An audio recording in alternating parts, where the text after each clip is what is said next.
السلام علیکم ورحمۃ اللہ وبرکاتہ۔ شدید ٹھنڈ میں جب کوئی بھی انسان ہے اونی کپڑوں کے بغیر گھر سے نکلنا پسند نہیں کرتا۔ ایسی ٹھنڈ میں ننگے پاؤں ایک جھاڑی کے پیچھے چھپ کر قبرستان میں بیٹھا ہوا تھا۔ ایسا نہیں تھا کہ میں کوئی شرابی یا چرسی تھا جو رات کو چھپ کر قبرستان میں شراب پینے کے لیے جگہ ڈھونڈ رہا تھا، بلکہ میں کفن چرانے کی کوشش کر رہا تھا۔ ابھی ابھی ایک جنازہ آیا تھا، وہ کسی لڑکی کا جنازہ تھا۔ میں نے سوچا کہ کفن نکال لوں گا اور کھانے کے پیسے میسر آئیں گے، ورنہ نوبت یہاں تک آ چکی تھی کہ ہمیں فاقے کرنے پڑ رہے تھے۔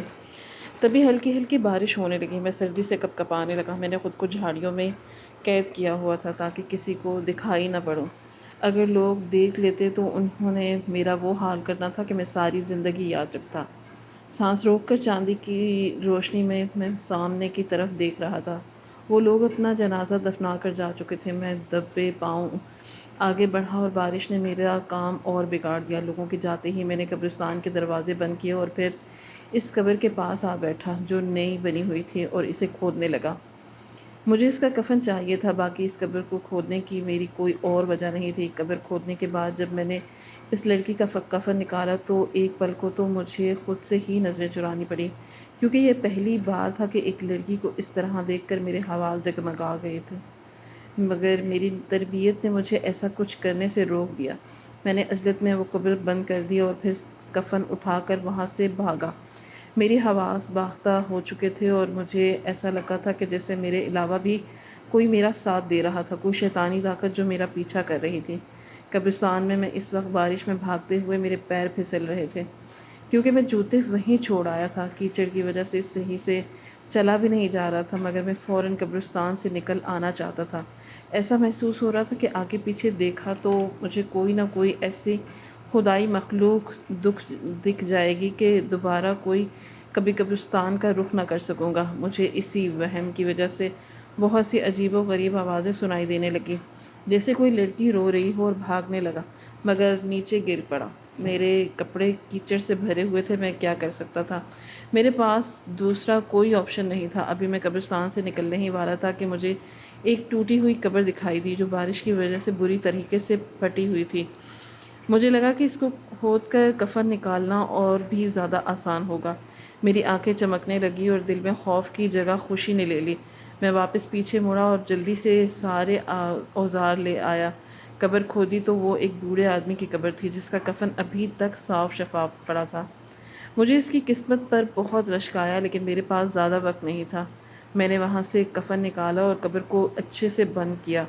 اگر صبح اس بوڑھے آدمی کے گھر والے آ جاتے تو یقیناً وہ اس قبر کو ٹھیک کروانے کے مجھے سے زیادہ پیسے دیتے جتنے میں کفن سے حاصل کرتا، مگر مجبوری تھی کہ مجھے چادریں بنانی تھی اور کفن سے میرے ذہن میں کچھ منصوبے بننے لگے کہ اگر میں کفن کی دکان کھول لوں تو رنگ کا خرچہ بچ جائے گا، اس سے مجھے ہی آسانی ہوگی۔ یہ سوچ دماغ میں آتے ہی جلدی سے وہاں سے نکل پڑا۔ تبھی مجھے ایسے لگا کہ جیسے کسی عورت نے مجھے بلایا ہے اور وہ بار بار میرا نام لے رہی ہے، اکبر رک جاؤ اور رک جاؤ۔ یہ ہر طرف سے یہی آوازیں آ رہی تھیں۔ شاید رات کی اس وقت قبرستان آنے کا اثر تھا۔ میں ڈرتے ہوئے قبرستان سے نکلا، حالانکہ میرا سارا بچپن اسی قبرستان میں کھیلتے ہوئے گزرا تھا۔ ابا کے ساتھ میں ابھی بھی ادھر ہی پڑا تھا، اسی انتظار میں کوئی قبر کھدوانے آئے، ابا کو پیسے ملے اور ہمیں کچھ کھانے کو میسر آئے۔ پہلے دن تو بہت ڈر لگا، دل کانپ اٹھا اور روح ایسے چیخیں مار رہی تھی کہ جیسے میں نے ضمیر کے خلاف کوئی کام کر دیا۔ مگر یہ سب کچھ میں نے پہلی بار محسوس کیا کہ اس کے بعد میرے لیے سب کچھ عام ہو گیا۔ اب میں کپڑے رنگنے کے بجائے اسے کفن کے دور پر بازار میں بیچنے لگا، لیکن لوگ حیران ہوتے کہ ایسا کپڑا تو فیکٹریوں میں بن ہی نہیں رہا، پھر یہ آدمی اتنا پرانا کپڑا کہاں سے لاتا ہے؟ بہت سے لوگوں نے راز معلوم کرنا چاہا، مگر میں نے خاموشی اختیار کر لی۔ اگر انہیں بتا دیتا تو وہ لوگ الٹا میرا گریبان پکڑ لیتے۔ سب سے چھپایا ہوا تھا۔ بیوی کو میں نے کہہ دیا تھا کہ میں نے نوکری ڈھونڈ لی ہے، اسے پریشان ہونے کی ضرورت نہیں ہے۔ اس نے کئی بار بھجا کہ کیا ہوا ہے، مگر میں نے کوئی جواب نہیں دیا۔ اسے شک گزرا کہ کہیں میں نے کسی غلط کام میں ملوث تو نہیں۔ اس نے میرے باپ کو بتا دیا، کیونکہ ہمارا رشتہ کروانے والے وہی تھے اور وہ میری بیوی کے سگے چچا بھی تھے، اس لیے بھی وہ ہر بات میرے باپ کو بتا دیتی تھی۔ جب ابا جان کو پتہ چلا تو مجھ سے پوچھنے لگے میں کیا کرتا ہوں۔ میں نے انہیں بتا دیا کہ میں کفن بیچتا ہوں اور جو لوگ اپنوں کے کھدوانے آتے ہیں ان کی قبر بھی کھود دیتا ہوں۔ ابا کہنے لگے کہ قبرستان میں تو تم سارا دن آتے نہیں ہو، پھر کہاں قبریں کھودتے ہو؟ میں نے اسے دوسرے قبرستان کا پتہ بتا دیا جہاں ایک دو بار میں نے قبریں کھود دی تھی۔ ابا مطمئن ہو گئے۔ ایک روز ابا ایسا سوئے کہ پھر جاگ نہ سکے۔ ان کی تدفین میں نے اپنے ہاتھوں سے کی۔ ان کو کسی پرانی قبر سے نکالا ہوا کفن پہنانے کے بجائے میں نے ایک بالکل نیا کفن خریدا اور انہیں پہنا دیا، کیونکہ وہ میرے ابا تھے۔ میں ان کے ساتھ ایسا نہیں ہونے دے سکتا تھا کہ جانتے ہوئے ان کا ایک نئے کپڑے پہنا بھی حق تھا۔ میں چاہتا تھا کہ کیونکہ انہیں ساری زندگی نیا کپڑا میسر نہیں آیا، ہمیشہ میت کے کپڑے پہنے رکھے، کم از کم اب تو انہیں بالکل نیا کفن پہنانا چاہیے تھا۔ لوگ مرنے والوں کے کپڑے ابا کو دے جایا کرتے تھے۔ دن گزرتے رہے اور اپنے گھر کے قبرستان کے علاوہ بھی بہت سے قبرستانوں میں جائزہ لیا۔ جو بھی قبریں نہیں ہوتی اور جنہیں آسانی سے کھودا جا سکتا تھا انہیں کھول کر میں نے کفن نکال لیا۔ اب میں ہر ماہر چور بن چکا تھا اور جو صرف کفن چراتا تھا۔ میں سارا دن قبرستان میں طاق لگا کر بیٹھا جاتا کہ کوئی جنازہ آئے تو مجھے اس کا فائدہ ہو، یہ نہیں کہ میں قبر کھول کر پیسے کما لوں، بلکہ وہاں سے کفن چرا کر اپنی کمائی کا ذریعہ بنا سکوں۔ اس لیے وہاں میں بیٹھا رہتا، اس کے علاوہ کوئی اور وجہ نہیں تھی۔ میں نے قبر کشائی میں بھی خاصی مہارت حاصل کر لی تھی۔ میرے جیسا ماہر شخص اس پورے شہر میں کوئی نہیں تھا۔ جتنی صفائی سے میں قبر کھودتا تھا، اتنی زیادہ محنت سے میں قبر کشائی کر لیتا تھا۔ ایسے ہی ہمارا خرچہ چل رہا تھا۔ جب میں 2 بچوں کا باپ بن گیا اور کچھ عرصے گزرا کہ ہمارے گھر میں جھگڑے رہنے لگے۔ بیوی بات بات پر مجھ سے لڑتی اور وہ خود بیمار رہنے لگی تھی۔ میری ہی حالت کچھ ٹھیک نہیں تھی۔ پہلے ایک بچہ بیمار ہوا اور کچھ مہینے بعد وہ فوت ہو گیا، پھر دوسری کی حالت بھی ایسی ہی تھی۔ اب تو مجھے ڈر سا لگنے لگا تھا، مگر میں ابھی تک اس کام سے باز نہیں آیا، کیونکہ مجھے اس میں کچھ غلط نہیں لگتا تھا۔ جب کوئی آپ کا حق نہیں دیتا تو اسے چھین کر لینا چاہیے، ایسا میری ماں کہا کرتی تھی اور میں انہی کے نقش قدم پر چل رہا تھا۔ وہ تو کب کی فوت ہو چکی تھی، مگر ان کی بات ابھی تک مجھے یاد تھی۔ بچوں کی موت پر تو میری بیوی بالکل ہی پاگل ہو گئی تھی۔ وہ ہر وقت مجھ سے لڑتی جھگڑتی اور سارا دن بستر پر پڑی رہتی تھی۔ کھانا بھی مجھے بنانا پڑتا تھا۔ میں سوچنے لگا کہ کیا خیر ایسا کیوں ہو رہا ہے، مگر سمجھ میں کچھ نہیں آ رہا تھا۔ انہی دنوں مجھے معلوم ہوا کہ میری بیوی کسی بڑے مرض میں مبتلا ہے جو جلد ہی اس کی جان لے جائے گا۔ میں پریشان ہو گیا اور بیوی کے علاج پر سب کچھ لگانے لگا، مگر وہ بچ نہ سکی اور ایک روز اس کی دارالفانی سے کوچ ہو گیا۔ اب میں اکیلا رہ گیا، مگر میں نے یہ کام کرنا نہ چھوڑا بلکہ اس کام کو دن میں بھی کرنے لگا۔ جب دوپہر کے وقت سارا قبرستان ویران ہوتا تب میں قبر کھودنے کے بجائے بنائی قبر کشائی کر دیتا، وہاں سے کفن نکال لیتا۔ اپنوں کی موت کے بعد تو جیسے میں اتنا بے حس ہو گیا تھا کہ کچھ سمجھ نہیں آتا تھا کہ کیا کروں۔ میں پاگلوں کی طرح حرکتیں کرنے لگا تھا۔ قبر کھود کر ہی مجھے سکون ملتا تھا۔ دن گزرنے لگے۔ ایک روز رات کے وقت اپنے بوڑھے آدمی کو دفنایا گیا اور میری نظر اس کفن پر تھی جو بہت مہنگا لگ رہا تھا۔ مجھے لگا اس سے تو میں اور بھی زیادہ منافع کما سکتا ہوں۔ بس پھر سارا دن انتظار کے بعد جب رات ہوئی اور لوگ اپنے گھروں کو چلے گئے تو دبے پاؤں میں اس قبر کے قریب آیا۔ وہ قبرستان جس میں مجھے وحشت ہوتی تھی اب اپنا گھر سا لگنے لگا تھا۔ مجھے یہاں 1% بھی ڈر نہیں لگتا تھا، بلکہ قبرستان کو میں اپنی ملکیت سمجھتا تھا۔ لوگ گئے، میں نے اس قبر کو کھودنا شروع کر دیا۔ کفن نکالنے کے بعد اچھے طریقے سے اس قبر کو بند کیا، اپنے گھر چلا آیا۔ آج طبیعت بہت خراب تھی اور بہت عجیب سا بوجھل دل ہو رہا تھا، اور راستے میں میری ملاقات چچا رحیم سے ہوئی۔ وہ کتبے بنانے کا کام کرتے تھے۔ میں تھوڑی دیر ان کے پاس رک گیا۔ وہ کہنے لگے کہ اتنی رات کو کیا کر رہے تھے؟ میں نے کہہ دیا کہ قبر کھود رہا تھا۔ وہ مطمئن ہو گئے کیونکہ وہ میرے کام سے واقف تھے۔ میں ان کے پاس تھوڑی دیر کے لیے بیٹھ گیا۔ کہنے لگے کہ بیوی نے چائے بھجوائی ہے، پلاؤں تمہیں؟ میں نے سوچا کہ گھر جا کر چائے بنانے سے اچھا ہے یہیں بیٹھ کر پی لی جائے۔ بیٹھ کر میں چائے پینے لگا۔ چچا رحیم اور ابا میں خوب دوستی تھی۔ ایک قبریں کھودتے اور مردوں کو دفناتے تھے تو دوسرا ان کے لیے کتبے تیار کرتے تھے۔ چچا رحیم بھی بڑے عجیب انسان تھے۔ انہیں پہلے سے ہی علم ہو جاتا تھا کہ آج کسی طرح کا خطبہ بنانا ہے۔ کبھی کبھی مجھے ان کے علم پر شک سا ہوتا تھا کہ انہیں سب کچھ کیسے پتہ چل جاتا ہے، مگر جو بھی تھا وہ بہت عجیب تھے۔ دن کے وقت سوتے رہتے اور رات کو آ کر قبرستان میں ایک درخت کے نیچے کتبے بنانے رہتے۔ اگر کوئی انہیں وہ کتبے بناتے ہوئے دیکھتے تو ڈر جائے لمبے بال اور داڑھی اور مونچھوں کی بناوٹ ایسی تھی کہ ہونٹ دکھائی نہ دیتے تھے، چھوٹی آنکھیں جو اندر کو دھسی ہوئی تھی اور چہرے پر ہمہ وقت قرب کی کیفیت رہتی تھی۔ وہ اپنے کام میں اتنا مشغول ہوتے تھے کہ پاس سے کوئی گزر جاتا تو دھیان ہی نہ دیتے۔ ان کا ہاتھ کتبے پر چلتا رہتا، انہیں اپنے کام سے اس قدر محبت تھی کہ بچے پڑھ لے گئے اور اپنے پاس بلایا لیکن وہ نہیں گئے کیونکہ وہ قبرستان کو اپنا گھر سمجھتے تھے۔ میں نے ان کے چہرے پر ایک نگاہ ڈالی تو گمان ہوا کہ جس سے ابا میرے سامنے بیٹھے ہیں۔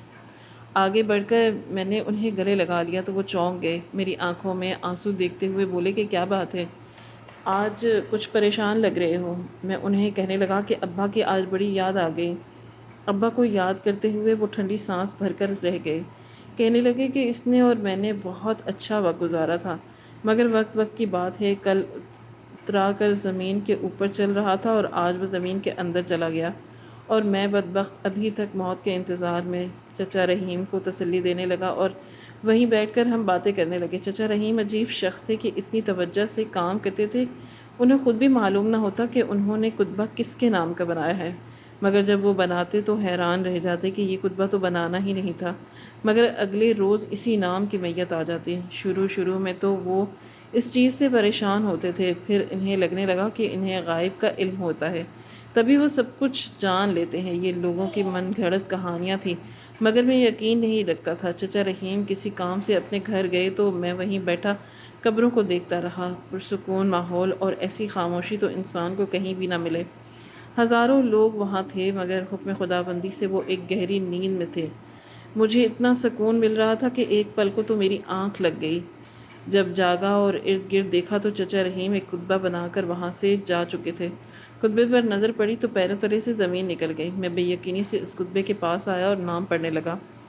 نام پڑھ کر میرے سر پر آسمان گر چکا تھا، خوف کے مارے میری سانسیں پھولنے لگیں، سارا بدن پسینے سے شرابور ہو گیا۔ ڈر کے مارے میں بھاگنے لگا، اتنا بھاگا کہ سانسیں پھول گئی، دل کی دھڑکنیں میں اضافہ ہو گیا، مگر مجھے ہوش کہاں تھا۔ میں تو دیوانہ وار بھاگے جا رہا تھا، ایسا جیسے اسرائیل میرا پیچھا کر رہے ہوں۔ میں نے اپنی آنکھوں سے جو دیکھا تھا وہ غلط نہیں تھا۔ گھر آ کر میں پھولی ہوئی سانسوں کے ساتھ چارپائی پر نیم دراز ہو گیا اور سوچنے لگا کہ چچا رحیم نے آخر ایسا کتبہ بنایا کیوں۔ پھولی سانسوں کے ساتھ میں کافی دیر چارپائی پر پڑا، خود کو پرسکون کرنے لگا۔ کئی دن ہو گئے تھے میں اپنے گھر نہیں آیا تھا، زیادہ تر قبرستان میں ہی رہتا اور پھر بازاروں میں چکر لگاتے لگاتے دن کا پتہ ہی نہ چلتا۔ بھوک نے بری طرح سے ستایا ہوا تھا اور مگر نیند بھوک پر غالب آ گئی تو میں نے بے سدھ ہو کر وہیں سو گیا۔ صبح اٹھا تو کفن کو دیکھ کر وہیں پڑا ہوا تھا۔ میں نے سوچا کہ اچھے سے اسے دھو لیتا ہوں تاکہ وہ زیادہ دام میں بک جائے۔ کفن کی کوالٹی بہت اچھی تھی۔ امیر لوگ بھی عجیب ہیں، زندہ ہوتے ہیں تو اپنی اور غریبوں میں فرق رکھتے ہیں، مرنے کے بعد بھی فرق مٹانا نہیں چاہتے۔ میں نے کئی طرح کے کفن دیکھے تھے مگر ان کا کپڑا بڑا ہی کوئی عجیب تھا، جیسے بہت مہنگا ہو۔ چپ چاپ اس کو دھونے کے لیے نلکے کی جانب بڑھ گیا۔ جیسے ہی کفن کو جھاڑا تو میرے ہاتھ پہ ایک پرچی لگی۔ میں 8 جماعت پاس تھا، لکھنا پڑھنا بہت اچھے سے جانتا تھا۔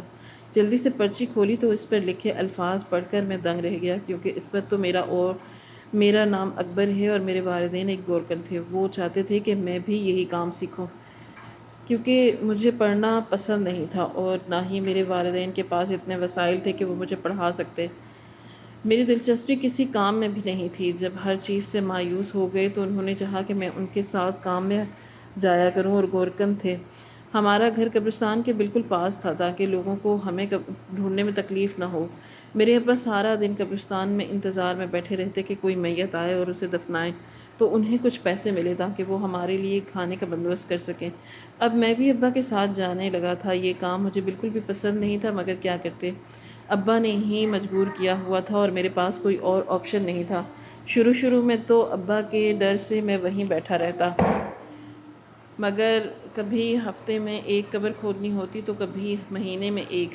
یہ کام مجھے بالکل بھی پسند نہ آیا، ایسا تو ہم بھوکے مر جائیں گے، مگر ابا پچھلے کئی سالوں سے اسی کام کی وجہ سے ہمارا پیٹ پال رہے تھے۔ مجھے اس بات کی حیرت ہوئی تھی کہ کافی عرصے میں سوچتا رہا کہ میں ایسا کیا کام کروں کہ جس میں محنت بھی کم ہو مگر پیسہ زیادہ ہو، مگر مجھے کوئی کام نہ ملا۔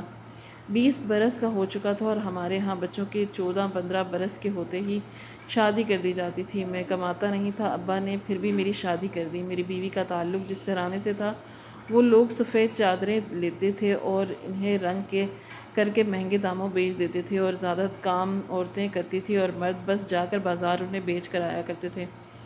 مجھے یہ کام بڑا پسند آیا۔ میں نے سوچا کہ کیوں نہ اسی کام کو آگے بڑھایا جائے۔ ابا نے مجھے قبر کھودنا سکھا دیا تھا، مگر مہینے میں 1-2 سے قبریں کھودنی ہوتی تھی اور مجھے یہ کام پسند نہیں تھا، اس لیے میں ابا کو قبرستان چھوڑ کر بیوی کے ساتھ اسی کام میں ہاتھ بٹانے لگا۔ میں سفید چادریں ہول سیل پر لیتا اور مل کر انہیں رنگ کرتے اور آگے اس کے بعد مہنگے داموں بیچ دیتے۔ اس سے ہمیں اچھا خاصا منافع ہو جاتا تھا، مگر اب میں چاہتا تھا کہ اسے بھی آسان کام ڈھونڈوں۔ میں نے سوچا کہ کچھ ایسا ہو جائے کہ ہمیں چادریں بھی نہ لینی پڑے اور ہمیں منافع بھی خوب ہو۔ بھلا ایسا کیوں ہو سکتا تھا کہ ہم چادریں بھی نہ خریدیں تو رنگین کس کو رنگے اور بازار جا کر بیچیں گے کس کو؟ یہ دونوں سوال میرے ذہن میں آنے لگے۔ میں سوچنے لگا کہ آخر ہمیں کس طریقے سے فائدہ ہو سکتا ہے۔ ایک روز ابا نے مجھے قبرستان بلایا کیونکہ 2 قبریں کھودنی تھی۔ میں سارا کام ٹھنڈا چھوڑ کر ابا کے پاس چلا گیا اور 7 قبریں کھدوانے کے بعد جب جنازے کے انتظار کرنے لگا تو ابا مجھے کفن پہنانے کا طریقہ سمجھانے لگے۔ تب جا کر مجھے پتہ چلا کہ کفن میں اتنی زیادہ سفید کپڑا کیوں استعمال ہوتا ہے۔ اگر وہ حاصل کر لیا جائے تو ہمارے بہت سارے فائدے ہیں۔ یہ ذہن میری سوچ میں آتے ہی اور سب کچھ چھوڑ چھاڑ کر گھر چلا آیا اور آ کر اپنی بیوی کو بتایا تو وہ ہاتھ سے ہی اکڑ گئی۔ ہم غریب ضرور ہیں مگر ایسے کام نہیں کرتے، اور تم بھی اس بارے میں سوچنا مت، ورنہ مجھ سے برا کوئی نہیں ہوگا۔ میں تمہارے والد کو بتا دوں گی اور وہ جیسے چاہیں اپنے بیٹے کو سمجھائیں۔ میری بیوی نے مجھے اس انداز میں دھمکی دی تھی کہ میں ڈر گیا اور فی الحال کے لیے میں نے یہ ارادہ ترک کر لیا۔ میں نے سوچا کہ جیسے ہی میری بیوی یہ بات بھول جائے گی تو میں پھر سے یہ کام شروع کر دوں گا، مگر شاید وہ میری سوچ پڑ چکی تھی، اس لیے میرے والد کے گھر آتے ہوئے اسے بتا بیٹھی آپ کا بیٹا یہ سوچ رہا ہے۔ مجھے بیوی پر بہت غصہ آیا کہ میں نے جو کام کیا نہیں اس کا الزام مجھ پر کیوں لگوایا۔ ہم دونوں میں شدید بحث ہوئی۔ ابا نے ہم دونوں کو اپنے پاس بلایا اور سمجھانے لگے۔ میری بیوی تو سمجھ گئی مگر مجھے اتنا برا لگا کہ میں سوچنے لگا کہ اب تو میں یہ کام کر کے ہی رہوں گا۔ ان لوگوں نے بلا وجہ مجھ پر الزام لگایا کیوں ہے، اور میں نے تو انہی طرف صرف آئیڈیا دیا تھا، یہ تھوڑی تھا کہ جا کر لوں، مگر میری بیوی مسلسل مجھ پر الزام دے رہی تھی۔ کچھ روز لگے لیکن سب اس بات کو بھول گئے۔ تبھی مارکیٹ میں میری کچھ لوگوں سے لڑائی ہو گئی۔ لوگوں نے چادروں کی سپلائی روک دی، یہاں تک کہ ہمارے گھر فاقے ہونے لگے۔ میں کسی طور اس آدمی کو راضی کر رہا تھا کہ وہ ہمیں چادریں دینا تو نہ چھوڑے۔ لڑائی تو ایک علیحدہ بات ہے، مگر کیونکہ میں نے اس کے بھائی کے غصے میں تھپڑ مارا تھا اس لیے اس نے مجھے ہر چیز سے بے دخل کر دیا۔ میں نے سوچا کہیں اور سے جا کر چادریں لے لیتا ہوں، مگر وہاں تو اتنے مہنگے داموں پڑ رہی تھی کہ ہمیں چادریں رنگنے کا بھی کوئی فائدہ نہ ملتا۔ مجبور ہو گیا اور بیوی کو بتایا تو اس نے کہا کہ صبر سے کام لو اور کام ڈھونڈو۔ جس دکان پر ہم یہ رنگین کی ہوئی چادریں بیچا کرتے تھے ان کی مانگ بھی بڑھ گئی تھی۔ تمہاری رنگ کی ہوئی چادریں بہت پسند کی جاتی ہیں اور چادریں بھیجو، مگر یہاں تو ہمارا کام ہی رک چکا تھا۔ زیادہ پیسے کمانے کے لالچ میں نے سوچا کہ کیوں نہ اپنے منصوبے کو عملی جامہ پہنایا جائے۔ تبھی میں نے کوششیں شروع کر دیں کہ کسی طرح میں قبروں میں سے کفن چرا لوں اور اسے چادر کے طور پر بیوی کے سامنے پیش کروں، اور میں نے ایسا ہی کیا۔ بیوی کو پتہ بھی نہ چلا اور وہ خوش تھی کہ اس کا شوہر کمانے میں دلچسپی لے رہا ہے، اور وہ اسے اپنے گھر کی فکر میں واقعی میں فکر مند تھا، کیونکہ جلد ہی ایک بچے کا باپ بننے والا تھا اور نہیں چاہتا تھا کہ جیسے مشکلات مجھے پیش آئی ہیں میرے بچے کو بھی ویسے ہی پیش آئیں۔ اسے ہر سکھ دوں جو وہ چاہتا ہو۔ اماں ابا میری بدلاؤ سے بہت خوش تھے۔ میں خود کو ان کے سامنے مصروف ظاہر کرتا تھا اور وہ چاہتے تھے کہ انہیں لے کر دیتا۔ انہیں لگنے لگا تھا کہ ان کا بیٹا بہت زیادہ کمانے لگا ہے۔ میں نے انہیں خبر ہی نہیں پڑنے دی کہ میں آج کل کیا کر رہا ہوں۔ ایسے ہی تو دن گزرنے لگے۔ 2 بچوں کا باپ بنا تھا اور پھر اپنے ماں باپ کی شفقت سے محروم ہوا۔ اس کے بعد بیوی بھی ساتھ چھوڑ گئی اور اکیلا رہنے لگا۔ اس سے خود کو نکالنے کے بجائے اور زیادہ اسی کام میں دھنستا چلا گیا۔ مجھے خبر ہی نہ ہوئی مجھے روکنے والا کوئی نہیں تھا، کیونکہ کوئی بھی واقف نہیں تھا کہ میں ایسا کام کر رہا ہوں، ورنہ میرے بابا تو مجھے روکتے ہی روکتے، بیوی بھی مجھے چھوڑ کر چلی جاتی، کیونکہ جب میں نے اس سے یہ منصوبہ ڈسکس کیا تھا تو وہ لوگ بہت زیادہ غصے ہوئے تھے اور کئی دن تک تو مجھ سے قطع تعلق کر لیا تھا۔ میں اب بھی یہی سوچ رہا تھا کہ انہیں پتہ چلتا تو شاید ساری زندگی وہ مجھے معاف نہ کر پاتے۔ ان سب کے مرنے کے بعد جب میں نے آخری قبر کھودی تو مجھ پر جو کفن ملا وہ بہت قیمتی تھا۔ سوچا اس کو بیچ کر اور پیسے کماؤں گا، مگر اس میں سے ایک پرچی نکلی جس پر میرا اور چچا رحیم کا نام لکھا ہوا تھا۔ میں خوف کے مارے ڈر گیا اور کفن وہیں چھوڑ کر گھر سے بھاگا۔ نہ جانے کیوں مجھے ہر جگہ اپنا اور چچا رحیم کا نام دکھائی دے رہا تھا۔ میں بھاگتے ہوئے چچا رحیم کے پاس جا پہنچا تاکہ انہیں آگاہ کر سکوں۔ میں جیسے ہی وہاں پہنچا تو چچا رحیم نہیں تھے۔ کتبے وہیں پڑے ہوئے تھے اور وہ چینی کی پلیٹیں جن پر سب کے نام لکھے تھے، وہاں پر 2 پلیٹیں کتبے کے لیے تیار تھیں۔ میں نے اس پر لکھے ہوئے نام پڑھے تو حیران رہ گیا۔ ان 2 پر ہم دونوں کا ہی نام لکھا ہوا تھا۔ میں ڈر گیا اور چچا رحیم کے گھر کی طرف دوڑ لگائی۔ وہاں باہر رونے کی آوازیں آ رہی تھیں۔ معلوم ہوا کہ چچا رحیم وفات پا چکے ہیں۔ انہوں نے اپنی قبر کے کتبے کے لیے اپنے ہاتھوں سے وہ پلیٹ بنائی تھی۔ میں حیران رہ گیا۔ مجھے لگا کہ اگلی باری میری ہے اور یقیناً میں بھی اسی قبرستان میں دفنایا جاؤں گا جہاں سے میں نے کفن چرائے ہیں۔ سوچنے لگا نہ جانے مجھے کفن نصیب بھی ہوگا یا نہیں۔ میں نے ڈرتے ہوئے خود پر قابو پایا اور ایک نظر چچا رحیم کو دیکھنے کے لیے آگے بڑھا۔ ان کے چہرے پر ایک دھیمی مسکراہٹ تھی، جیسے وہ بہت خوش ہوں، جبکہ ان کی بیوی زاروں قطار رو رہی تھی۔ ابھی میں وہیں کھڑا تھا کہ تب مجھے لگا کہ جیسے میت کے چہرے کے تاثرات دھیرے دھیرے سرد ہو رہے ہیں۔